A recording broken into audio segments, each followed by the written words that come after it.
Este es el proceso de la cirugía para el dedo en martillo. Cuando un dedo se dobla permanentemente en la articulación media, durante la cirugía, el médico hace una pequeña incisión sobre la articulación para exponer el tendón contraído y el hueso rígido. El tendón se libera o alarga para enderezar el dedo. En casos graves, el cirujano puede retirar un pequeño trozo de hueso para realinear el dedo. A veces se inserta un alfiler o un tornillo para estabilizar el dedo mientras sana.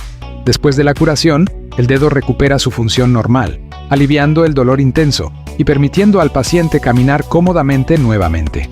La reparación del dedo en martillo es una cirugía correctiva para tratar la deformidad del dedo en martillo, mejorando la curvatura anormal de los huesos del pie, restaurando la función del dedo y aliviando el dolor.